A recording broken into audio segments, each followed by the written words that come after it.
Equilibrium of a current carrying loop in magnetic field. So let's take the two cases. Once the current is going like this in a clockwise manner, and here the current is going in anti-clockwise manner.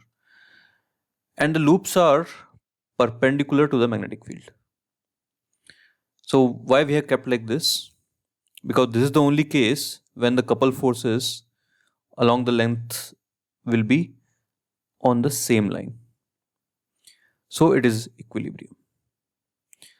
Earlier we saw, one second.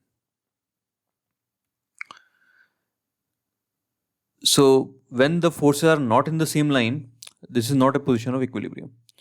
But if you move them further, so this line becomes perpendicular, then it will be equilibrium, because one force will be down, one will be up. So in that case, A vector and B are parallel to each other, and the loop itself is perpendicular to the field.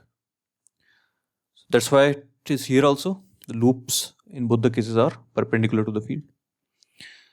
Now you can use the right hand thumb rule, and you can see that the forces in this case will be like repelling away from each other, and here the forces will be towards each other. So you can just imagine that if you tilt this loop a little bit, it will go back to this position. However, if you tilt this loop a little, this edge will continue to rotate, and this edge also will continue to rotate until they reach in this position. So when the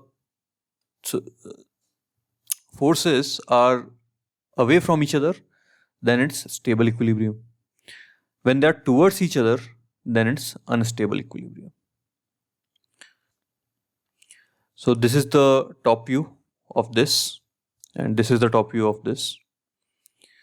So here you can clearly see that this is a stable equilibrium. Even if you rotate about this axis, it will come back to its equilibrium. And here if you rotate, as soon as you rotate, so if B goes up, it will continue to go towards the right until it becomes like this. Okay, here direction of arrow should be reverse. Yeah. Also by the sense of current, you can see that here the magnetic moment will be upwards, and here the upwards, or you can think like it will be in the same direction as the magnetic field. And here if you use the right hand thumb rule and curl fingers along the current, the magnetic moment will be coming out of the plane, and the B is inside the plane. So magnetic moment is this way, and B is opposite. Now equation wise also we can see how they are in equilibrium. See, force on the current loop is always 0. So we are only bothered about torque. So torque we know it is mu cross B. So when mu and B are parallel to each other, mu cross B is 0. Here also between mu and B angle is 180. So mu cross B is 0. So torque is 0, net torque is 0, and net forces on a loop are 0. So both the loops are in equilibrium. Now we saw the energy of a interaction energy of a magnetic loop, of a current carrying loop in magnetic field, that is minus mu dot B. So here if you do minus mu dot B, you will get it as minus mu B. And here, because they are already in opposite directions, so mu dot B will be mu B cos 180 degree, which becomes mu B. So here the interaction energy is maximum, and here the interaction energy is minimum. And we know if it is minimum, then its derivative will be 0, and double derivative will be greater than 0, which is a sign for stable equilibrium. Here this value is maximum, so derivative will be 0, but double derivative will be negative. That's why it's an unstable equilibrium.